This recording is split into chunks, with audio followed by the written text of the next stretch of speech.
ولسمشر غني هیڅ امنیتي مسول د یو افغان د وژلو حق نه لري. په سلامونه مو هرکلی کوم دوستانو، خدای دې وکړي چې جوړ او روغ اوسئ. د مطلب د شرکېدو نه مخکې دغه ویډیو یو ځل تر پای وګورئ چې نن غني بابا څه ویلي دي.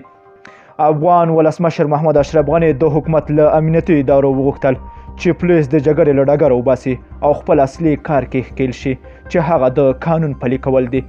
ولسمشر غني په کابل کې د سترپسوال راضي کاګړمینه د 455 پولیسو د فارغېدو غونډې ته په وینا کې دا خبره وکړه. ښاغلي غني په خبره دا ځواکونه له تېرو 18 کلونو جګړه کې ښکیل او اوس د دې اړتیا ده چې د پولیسو پر کار بیا کتنه وشي. د هغه په خبره د افغانستان ټول امنیتي او دفاعي ادارې جګړه کې نشي بوختېدلی. موږ باید خپله اداره په منسجم عملي پروګرام بدله کړو او د پولیس اساسي دندې ته لومړیتوب ور په برخه کړو چې هغه د قانون پلي کول دي.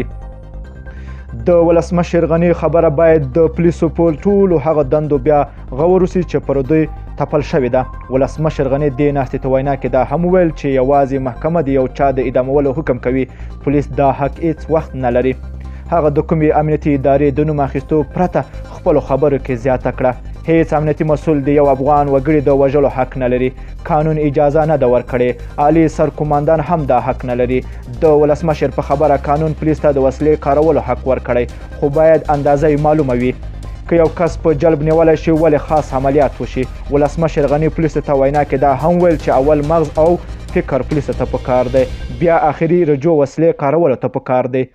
زموږ وګړي ښار کې دغه نه غواړي چې پولیس یو غل ووژني، بلکې د اعدام حکم یوازې محکمه ورکوي. هغه دا هم ویل چې اغیزناک مدیریت پیژندلو او اخلاقو سره د خلکو باور ترلاسه کولی شي. قانون د وسلې کارولو حق درکړی، خو د پولیسو باید د وسلې کارولو کې سنجیده وي.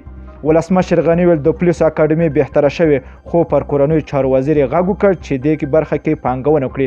دوستانو، که چیرته مو ویډیو خوښه شوې نو لایک او شیر کړئ. که غواړئ له تازه او دقیقو خبرونو خبر شئ، د لمر پلیس یوټیوب چینل حتما د سره سبسکرایب کړئ. نور مو په پاک رب سپارم. الله مل ښه وخت درته غواړم.